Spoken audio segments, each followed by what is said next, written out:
জয় শ্রী রাধাকৃষ্ণ বন্ধুরা, সকলে আশা করি সবাই ভালো আছো। আর দেখতে পাচ্ছ প্রথমেই হচ্ছে আমাদের গৌর নিতাই। এটা হচ্ছে কলকাতার ইস্কন মন্দিরে। তো ইস্কন মন্দিরে কিসের জন্য গেছিলাম তোমাদের বিস্তারিতভাবে বলছি, ততক্ষণে তোমরা একটু আমাদের গৌর নিতাইয়ের দর্শন করে নাও।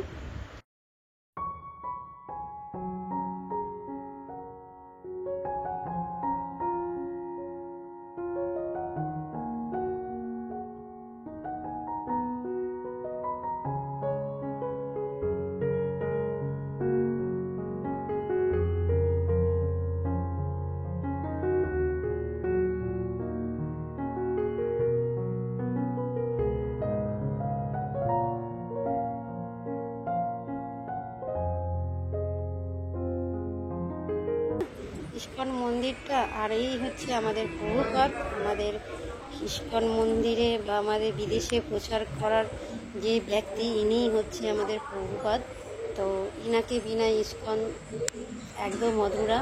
ইনার শিক্ষাতেই এত দূর পর্যন্ত চলছে, যেটা আমাদের হিন্দু ধর্মের লোকেরাও অতটা করতে পারে না, যেটা বিদেশি লোকেরা করছে। এটা অন্তত মানে কি বলবো, এত ভালো যে কী বলবো, ওনাদের থেকে আমাদের শিক্ষা পাওয়া দরকার। তো আমি এখন এই কথাটা এখানেই বন্ধ রাখি, কেন এই কথাটা আমি অন্য দিন বিস্তারিতভাবে তোমাদের বলবো। এখন আমি যেই উদ্দেশ্যে এসেছি সেই উদ্দেশ্যটা তোমাদেরকে আমি বলি। তো ইস্কন মন্দিরে আমি গেছিলাম যার জন্য আমার গোপু সোনাদের সব কেনাকাটি করতে। তা সমস্ত কিছু আমি পাইনি বলাটা ভুল, পেয়েছি কিন্তু অত মনের মতো পাইনি। তবে যেগুলো যেগুলো মেন দরকার সেগুলো আমি নিয়ে নিয়েছি। তো তোমাদেরকে আমি দেখাবো লাস্টে। তারপরে আমি চলে এসেছি আমাদের কলকাতায় সত্যনারায়ণ পার্ক। তো তোমরা দেখতে পাচ্ছ লোকেশনটা, এখানে যে বড় বিল্ডিংটা আছে এখানে লেখাই আছে সত্যনারায়ণ পার্ক। এখানে তুমি যদি যাও গোপু সোনাদের সব কিছু তুমি পাবে জন্মাষ্টমী উপলক্ষে। জন্মাষ্টমী তো চলে গেছে, আমি কিন্তু ভিডিওটা দিতে পারিনি, জন্মাষ্টমীর আগে দেওয়ারটা দরকার ছিল। তো বন্ধুরা, আমি বারবার বলছি, এখন আগে থেকে ভিডিও করা আমার এতটাই কমে গেছে যে কি বলবো। সংসারের চাপও বেড়ে গেছে, তারপরে কলকাতায় এসে ভাড়া বাড়িতে এত কাজের চাপ বেড়ে গেছে যে মাথা থেকে ব্লগ করা বা কোনো রিল করা একদমই আমার চলে উঠে গেছে। তো কী করবো, এরই মাঝে আমি দিচ্ছি, যেহেতু রাধাষ্টমী আছে, রাধাষ্টমী বাদেও আমি দিতে পারবো। যে তোমরা কেনাকাটি করবে কোথা থেকে সেটাই আমি দেখাচ্ছি। তো চলো সত্যনারায়ণ পার্কে। এখানে যেদিকেই তাকাবে সেদিকেই কিন্তু আমাদের গোপু সোনাদের জিনিসপত্র, কৃষ্ণ সব কিছু এখানে যা তুমি চাইবে তাই পাবে। আর এত সুন্দর সুন্দর মানে জামা পোশাকগুলো পাবে যে তোমায় কী বলবো, যেদিকেই তাকাচ্ছে সেখানেই ভালো লাগছে। তো দেখো এই দোকানগুলোতে আমি এসেছি, এত ভালো ভালো লাগছে যে চোখ জড়ানো যাচ্ছে না। তোমরা আসবে, অবশ্যই ভিজিট করবে এই জায়গাগুলোতে। আর আমি এখান থেকেই কিনেছি। এই যে তুমি দোকানটা দেখতে পাচ্ছ আর এই যে জামা প্যান্টগুলো দেখতে পাচ্ছ, এখান থেকেই কিন্তু আমার গোপু সোনার জামা নিয়েছি। এখানে জামাগুলো কিন্তু অনেক অনেক দাম বলবে, কিন্তু তোমরা সবসময় দরদাম ঠিক করে নেবে, তাতেই তোমরা কিন্তু ঠিকঠাক দাম পেয়ে যাবে। আর এই দেখো এখানে কাঠের 50 টাকার মধ্যে এইগুলো পাওয়া যাচ্ছিলো, এটাও তোমাদেরকে আমি দেখাবো। এখানে নানা রকম ঘোড়ার গাড়ি অনেক কিছু আছে। তা আমি নিয়েছি যে কৃষ্ণ যেটা গাছের ওপর উঠে লীলা করছিল সেই দৃশ্যটা আমি নিয়েছি। আর গোপী এরা জল নিয়ে যাচ্ছিল, এই দৃশ্যটা আমি নিয়েছি, যেহেতু আমার গোপী সোনাদের কাছে সাজাবো। তা এইটাই আমি নিয়েছি। কিন্তু অনেক আছে যেটা তোমাদের পছন্দ, নিতে পারবে। এটা একটা ইউনিক প্রোডাক্ট একটা পেলাম, যেটা আমি নিয়ে নিলাম। তো চলো আরও দেখাচ্ছি তোমাদেরকে আমি আরও পোশাক, যেদিকেই তাকাবে সেদিকে আমার গোপু সোনাদের পোশাক। তো তোমরা আসবে সত্যনারায়ণ পার্কে, অবশ্যই তোমরা কিন্তু এখান থেকে কিনবে। এখানে নানা রকম, আর এই দেখো কত সুন্দর সুন্দর মানে ঝুলা, মানে দোলনা, এবার ট্রফি দিয়ে সাজানো এক দোলনা, এখানে ফুল দিয়ে সাজানো, লাইটিং করা, এত সুন্দর তোমার চোখ জড়িয়ে যাবে। তো ওখান থেকে আমি বেরিয়ে এসেছি, চারিদিকে ঘুরছি যে কোনটা নেবো, কিন্তু আমি জামা নিয়েছি ওই দোকানটা থেকে, যেটা তোমাদেরকে আমি বললাম। তো এখানে চারিদিকে ময়ূরের পালকও বিক্রি হচ্ছে। তা ময়ূর পালক জিজ্ঞেস করলাম আমি, যেখানে বললো 10 টাকা। তো আমি কম করতে বলেছি, ওখানে একটু কিন্তু আমাকে কথা শুনিয়ে দিয়েছে তারা, যে 5 টাকাতে কিছু হয় না। যে ঠিক আছে, 5 টাকাতে তো আমি কিনেছি একদিন, 1-2 বছর বাদে, 10 টাকা হতেই পারে। আর এই দেখো এখানে নানা রকম যেটা বলে ঝাড়ি সাজানো, গোপাল সোনাদের যে নীলা খেলা এই দিনটা হয়, সেখানে সমস্ত কিছু এখানে আছে। এখানে গাড়ি থেকে তোমার নন্দ নয়, বাসুদেব যখন কৃষ্ণকে নিয়ে গেছিল সেই সব লীলা, নাগ দেবতা সমস্ত কিছু রয়েছে, কারাগার সব রয়েছে, অষ্টসখী রয়েছে। তুমি এখান থেকে নিয়ে কিন্তু সব কিছু সাজাতে পারবে। তো আমি এত কিছু নিতে পারিনি, তো এই বছরে খুব একটা বড় করে করিনি আমি, তার জন্য নিইনি। আর এই দেখো কাঠের দোলনাগুলো, এগুলো কিন্তু আমার প্রচণ্ড খুব ভালো লেগেছে কাঠের দোলনা। তবে আমি যখন নিয়েছিলাম প্রথমবারে দোলনা খুব তাড়াহুড়োর মধ্যে নিয়েছি, তো এখন পস্তাচ্ছি যে এত সুন্দর দোলনাগুলো আমি যদি নিতে পারতাম খুব ভালো হতো। তবে বলে লাভ নেই, বলে লাভ নেই, কি যেটা প্রথমে থাকে সেটাই ভালো লাগে, আর নিত্য নতুন উঠবে তো আরও সুন্দর ভালো লাগবে। আর এইগুলো দেখো যে অ্যালুমিনিয়াম ফয়েলের যে জিনিসগুলো বানানো হচ্ছে, এখানেও খুব সুন্দর সুন্দর গাছের মধ্যে দোলনা রয়েছে। এটাও কিন্তু ইউনিক। তো বলছি না যে যত তোমরা মানে দিনকে দিন দেখবে সেটাই ভালো লাগবে, তা এটা নিয়ে মন খারাপ হয়ে কোনো দরকার নেই যে আমার যেই দোলনাটা আছে সেটা কেমন আছে, এই দোলনাটা যে ভালো আছে। ওটাকেই সুন্দর করে সাজিয়ে দিলে, লাইটিং করে দিলে একদম পারফেক্ট দোলনা হয়ে যাবে, যেটা তোমরা দেখেছো আগে।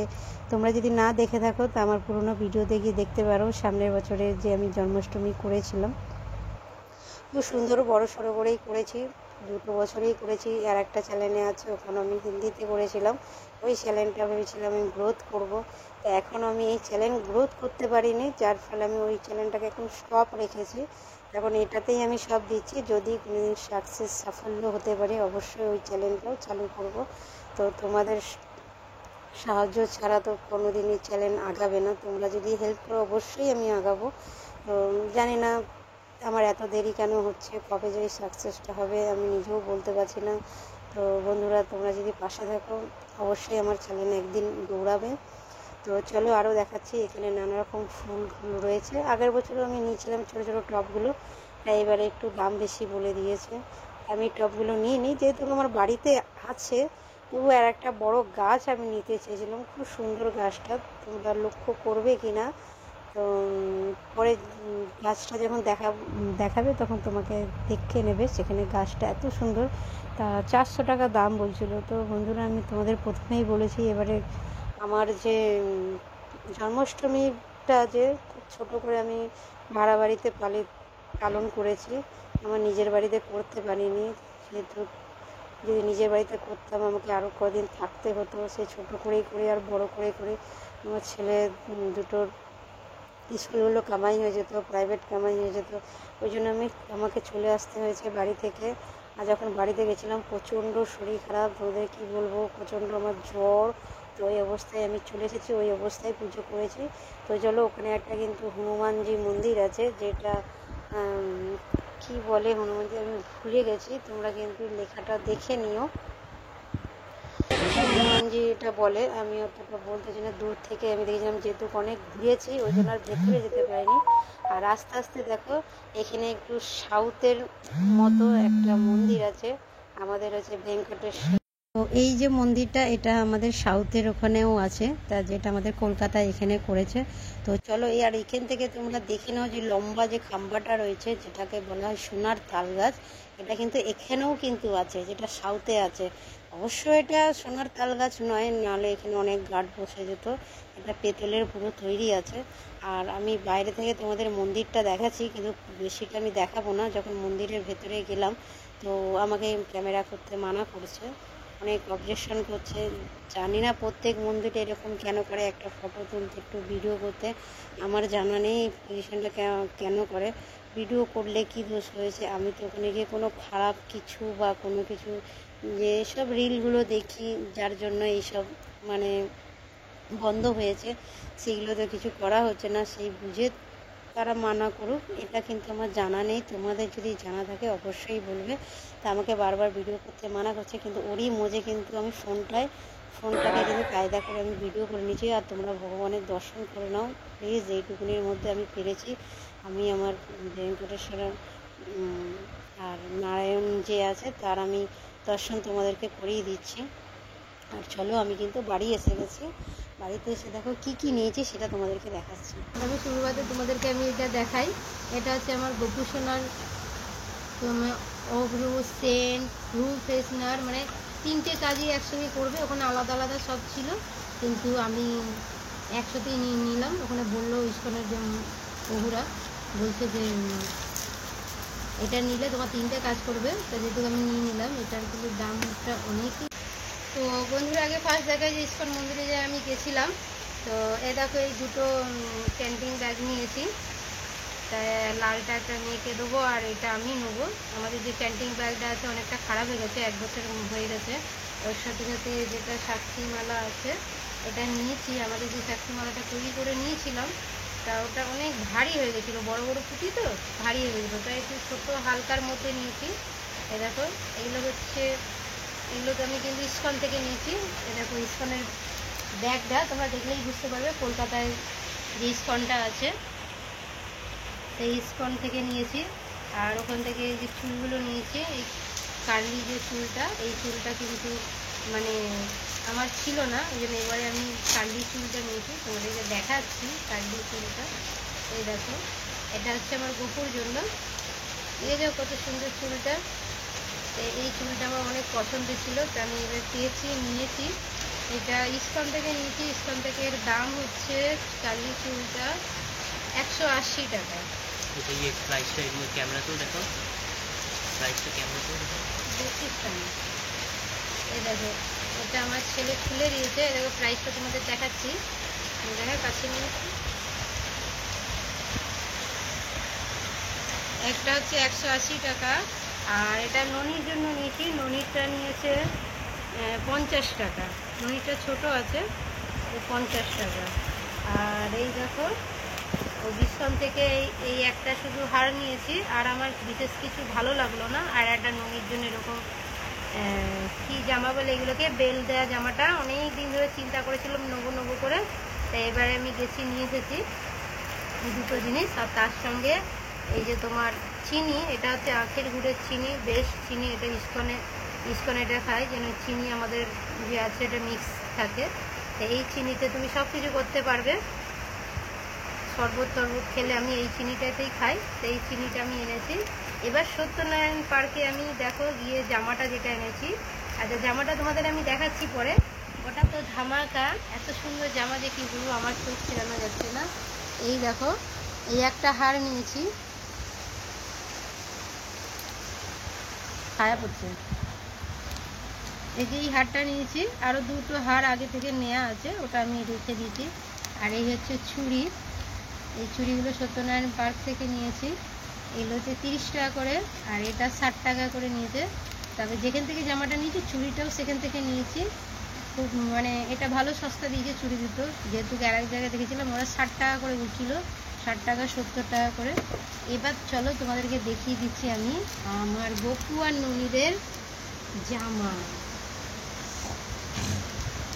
এই দেখো হচ্ছে জামা, এই হচ্ছে মুকুট, আর এই হচ্ছে জামা। দেখতেই পাচ্ছ জামার হচ্ছে এটা হচ্ছে ওড়না, আর এই হচ্ছে আমার ননির জামা। একটু কাছে নিই। এটা হচ্ছে ননির জামা। তা ননির জামা এখানে 600 টাকা নিয়েছে, 600 না 700 টাকা বললো, এটা নিয়েছে। আর এই হচ্ছে আমার গোপু সোনার জামা। এই দেখুন এই হচ্ছে আমার গোপু সোনার জামা। তা গোপু সোনার জামা কেমন লেগেছে? ওখানে এইটা হচ্ছে 1300 টাকা দাম, জামাটার দাম 1300 টাকা। কিন্তু এই দুটো জামা নিয়ে ওনাকে অনেক রিকোয়েস্ট করে যে কী বলবো, সেখানে আমি 1300 টাকার মধ্যেই কিন্তু আমি দুটো নিয়েছি। তোমরা দরদাম করবে বন্ধুরা, দরদাম করলে কিন্তু পেয়ে যাবে। আর এখানে এই জামাগুলো যেখানে দেখেছি ওখান থেকে আমার কোনো চোখ ফিরছিল না। তা তোমরা তো আরোই জিনিস দেখতে পেয়েছো যে কী কী ওখানে বিক্রি হচ্ছে। এই জামাটা যেখানে বিক্রি হচ্ছিলো ওখান থেকে কিন্তু চোখ ফিরছিল না, ওই জন্য কোথাও গিয়ে কোনো দোকানে আর পছন্দ হয়নি, এইটাই পছন্দ হয়েছে। আর এটা ছেড়ে আমি আর অন্যদিকে যাইনি। আর এখানে একটা ওখানে রাস্তার মধ্যে বিক্রি হচ্ছিলো, এই দেখো কৃষ্ণাজি ডালের মধ্যে আছে, আর সখীরা জল নিয়ে যাচ্ছে, গরু চড়ছে, সেই দৃশ্যটা এখানে আছে। বেশি দাম নয়, এটা হচ্ছে 50 টাকা। এটা আমি কালকে আমি সাজাবো জন্মাষ্টমীতে, যেইটুকুনি ঘরের মধ্যে বলো, কেন ওই আমার এই ছোট্ট ভাড়া ঘরে, তারপরে ঘরটাও তেমন খুব একটা ভালো নয়, এরই মধ্যে আমি সাজাবো যেইটুকুনি পারবো। জানি না কতটা সুন্দর সাজাতে পারি। তো বন্ধুরা কেমন হয়েছে তোমরা কমেন্ট করে অবশ্যই জানাবে ভিডিওটা কেমন হয়েছে। আর বেশি না বাড়িয়ে ভিডিওটা আমি এখানেই রাখছি। দেখা হবে নেক্সট ভিডিওতে। টাটা, রাধে রাধে।